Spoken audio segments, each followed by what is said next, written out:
Shalom. கர்த்தருடைய நாமம் மகிமைப்படுவதாக. கர்த்தருக்குள் பிரியமானவர்களே, வேத வசனம் இப்படியாக சொல்லுகிறது, ஒளியிலே இருக்கிறேன் என்று சொல்லியும் தன் சகோதரனை பகைக்கிறவன் இதுவரைக்கும் இருளிலே இருக்கிறான். 1 யோவான் 2:9. கர்த்தருக்குள் பிரியமானவர்களே, கடந்த நாட்களில் 1 யோவான் புத்தகத்தில் இருந்து அநேக காரியங்களை தியானிக்க தேவன் நமக்கு உதவி செய்கிறார். இன்றைக்கும் நாம் தியானிக்கப் போகின்ற காரியத்தை கர்த்தர் நமக்கு அழகாய் விளங்க செய்வார் என்று நான் விசுவாசிக்கிறேன்.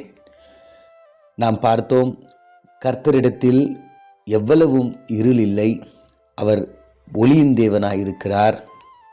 ஆண்டவராகிய இயேசு கிறிஸ்துவின் இரத்தம் சகல பாவங்களை நீக்கி நம்மை சுத்திகரிக்கும்.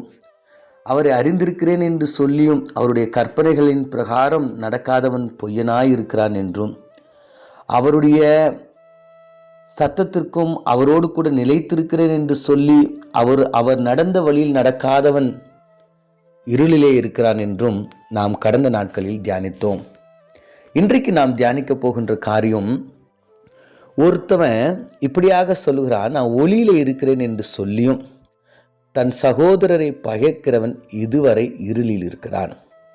கர்த்தருக்குள் பிரியமானவர்களே, தேவ பிள்ளைகளாய் இருக்கிற நீங்களும் நானும் அநேக விதங்களில் தேவனாகிய ஆண்டவர் கொடுத்த அந்த சிலுவையை நாம் சுமந்து கொண்டு போக வேண்டும்.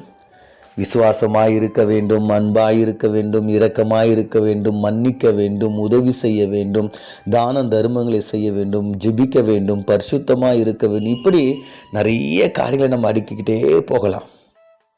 அப்போ இது போல காரியங்கள் நிறைய சொன்னாலும் யோவான் தேவ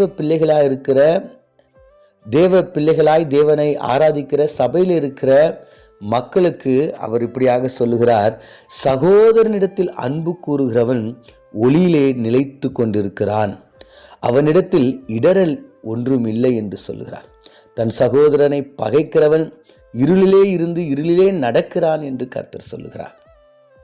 அப்ப நீங்களும் நானும் நம்முடைய சகோதரர்கள் இடத்துல நாம் அன்புள்ளவர்களாய் நாம் இருக்க வேண்டும், இரக்கமுள்ளவர்களாய் இருக்க வேண்டும், நம்ம நேசிக்க வேண்டும். இன்றைக்கி நிறைய நேரங்களில் திருமணம் வரைக்கும் தான் சகோதரருக்கு நமக்கும் ஒரு நல்ல ஒரு உறவு இருக்குது. நிறைய சகோதரர் பார்த்தீங்கன்னா திருமணத்துக்கு முன்பதாக அண்ணன் சொல்லிட்டு உயிரை விடுவாங்க, தம்பின்னு சொல்லிட்டு உயிரை விடுவாங்க. ஆனால் திருமணம் ஆன பிறகு எல்லாமே மாறி போயிடும். என்ன பிரச்சனை கேட்டால், என் சொத்தை ஏமாற்றிட்டாங்க, என்ன இப்படி ஏமாற்றிட்டாங்க, இப்படி நிறைய காரியங்களை நம்ம பார்க்குறோம். ஆனால் தேவனுடைய பிள்ளைகள் கூட இப்படிப்பட்ட நிலையில் இருக்கிறத நினைத்து நம்ம வேதனைப்பட வேண்டும்.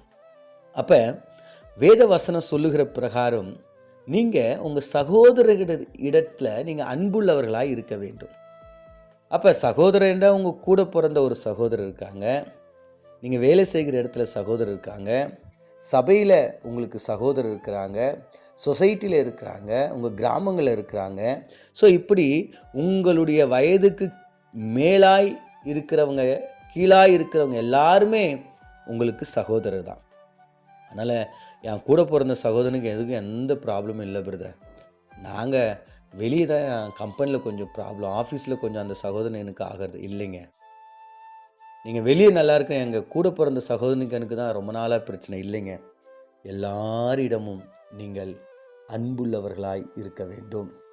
ஒருவேளை உங்கள் சகோதரர்கிட்ட உங்களுக்கு அன்பு இல்லைன்னா ஆல்ரெடி வசனம் சொல்கிற மாதிரி நீங்கள் இருளிலே நடக்கிறீங்க. கர்த்தருக்குள் பிரியமானவர்களே, இந்த நாளில் உங்கள் சகோதரர்களை குறித்து நீங்கள் யோசித்து பாருங்கள். உங்களுக்கும் உங்கள் சகோதரருக்கும் எந்த உறவில் நீங்கள் இருக்கிறீங்க? உங்கள் சகோதரரோடு கூட உங்களுக்கு நல்ல உறவு இருக்கா?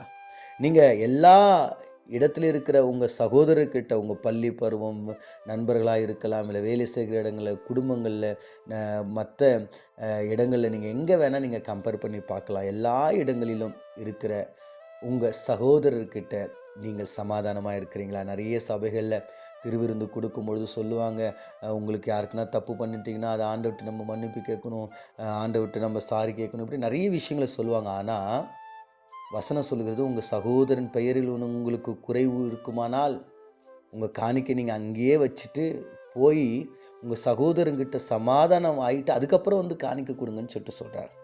இதை யாரும் சொல்லி தரமாட்டாங்க. ஏன்னா நீங்கள் சபையில் பார்த்தீங்கன்னா நிறைய பேர் சகோதரனோடு கூட உறவில் நல்ல உறவில் இல்லை.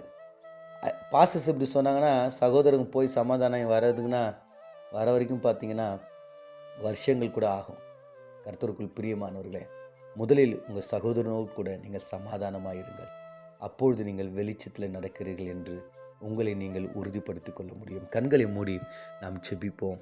மகா இரக்கமும் உருக்கமும் நீடிய சாந்தமும் நிறைந்த எங்கள் நல்ல தகப்பனே, ஆண்டவரே, ஒளியின் பிள்ளைகளாய் எங்களுடைய சகோதரர்கள் இடத்துல ஆண்டவரே நாங்கள் அன்பு உள்ளவர்களாய், எங்கள் சகோதரர்களை நாங்கள் நேசிக்கிறவர்களாய் இருக்க எங்களுக்கு உதவி செய்யுங்க. ஆண்டவரே, நாங்கள் பகைத்து சாத்தானுக்கும் இருளுக்கும் நாங்கள் பிள்ளைகளாய் மாறாதபடிக்கு நேசித்து அன்பு காட்டி ஆண்டவரே உமக்கு வெளிச்சத்திற்கு பிள்ளைகளாய் மாற எங்களுக்கு உதவி செய்யும்படியா இயேசுவின் மூலம் ஜெபிக்கிறோம் நல்ல பிதாவே, ஆமென்.